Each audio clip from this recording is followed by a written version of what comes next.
Well, hello, Canaan. This is Pastor Daniel with your weekly update. I hope all of you are having a great week so far. And again, it's great seeing everybody this past Sunday as we continue to meet at 25% capacity. And so it's just good to see a lot of you. And so thank you for coming out, and just really appreciate your faithfulness through this crazy time that we've been in. Just some updates. A lot of you know that our state, our Governor Parsons, has decreed that all restrictions be lifted as effective this past Monday. So that's good news. Here locally, Dr. Sam Page has declared that we can go up to 50% capacity starting June 29th, which could essentially affect our July 5th worship service. But we do still need to maintain social distancing. So 50% sounds great, but we cannot achieve social distancing while still accommodating 50%. So we're going to massage that a little bit, and we'll let you know exactly what that's going to look like here in the next couple of weeks. But just keep praying, and looking forward to things gradually opening back up to where we can all gather again safely. So we're looking so forward to that. So keep praying, and just keep your ears open to the changes that will be coming here for Canaan. This past Sunday, Justin Buchart, he's one of the leaders on our worship team and tech team.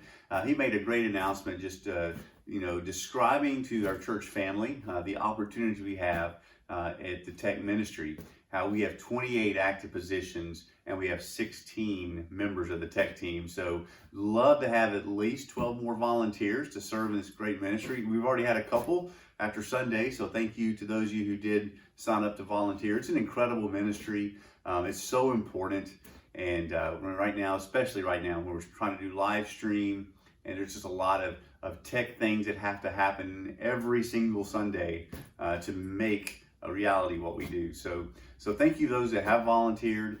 If you haven't, just be praying about that. It's a great opportunity to serve. It's not difficult. Our team will train you and won't throw you into the fire, so to speak. We'll make sure you're ready before you're on. So if you're interested in that, pray about that. If you have questions, you can email us here at the church at info@canaanstl.org. You can also sign up for that on the church app if you log into that. So that'll be good. Thank you for volunteering. Also, technically, remind you just to continue RSVPing. That really helps us maintain our numbers and be in compliance with the different policies and guidelines of the CDC and the health department. So thank you for those of you that are RSVPing. Please continue to do so.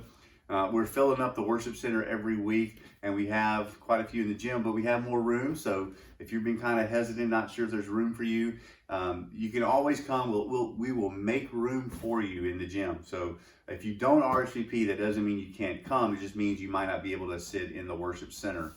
But we have plenty of overflow space. So just come out and just worship the Lord on campus. It'll be great this Sunday. And speaking of this coming Sunday, it's Father's Day.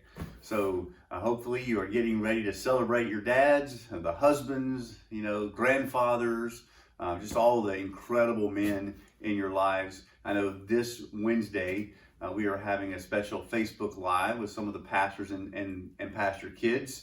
So that'll be fun. So tune into that on Wednesday for Facebook Live as we celebrate our dads. And ultimately that points us to celebrating our Heavenly Father. He is a good Father, and we're just so blessed to have him in our lives.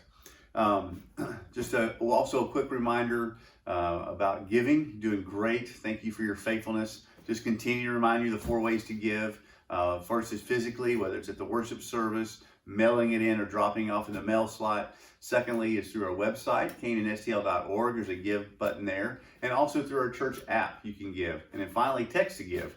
So all of those are viable options that you can continue giving, and we're one of the rare churches that God has just really blessed, and you all have been so faithful to see things are really doing well financially during this crazy time that we've been in. So thank you for that. And lastly, this past Sunday, we continued our series on Jesus in his own words, and we looked at his statement, "I am the good shepherd." And so we kind of broke that down. We looked at that text in John chapter 10. And so if you have not watched that yet, I encourage you to go back and look at that. But as we went through the text, we kind of ended up asking some questions from the sheep's perspective. What does it mean for Jesus to be our good shepherd? And so here's some questions we asked. We asked you, how smart is it for the sheep to follow his own path instead of the one that the shepherd's leading him in? And we talked about the perils there, and how sheep are just not very wise or intelligent critters, right? And so how wise is it for the sheep to not follow the shepherd? We also asked, how smart is it for sheep to ignore the shepherd, just to blow him off and do their own thing? And then lastly, how are sheep protected without the shepherd? Can a sheep defend itself against a wolf or a coyote?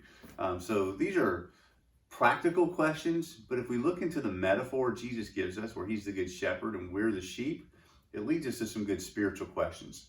So how wise is it for us to follow our own path and not the leadership of the shepherd in our life? How wise is it for us to ignore our shepherd, to ignore Jesus and not listen to what he says in his word?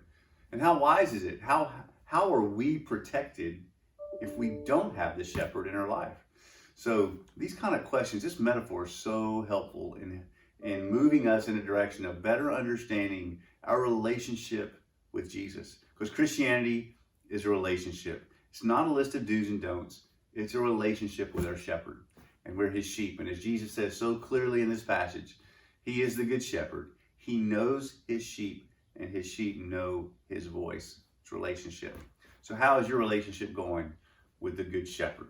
Psalm 23 is a great psalm to meditate on this week. Just unpack that and read through that and just ask, does that all apply to you? Well, love all of you. Hope you have a great week. Just excited to be a part of what God's doing here at Canaan. Some exciting things ahead. Love all of you. God bless.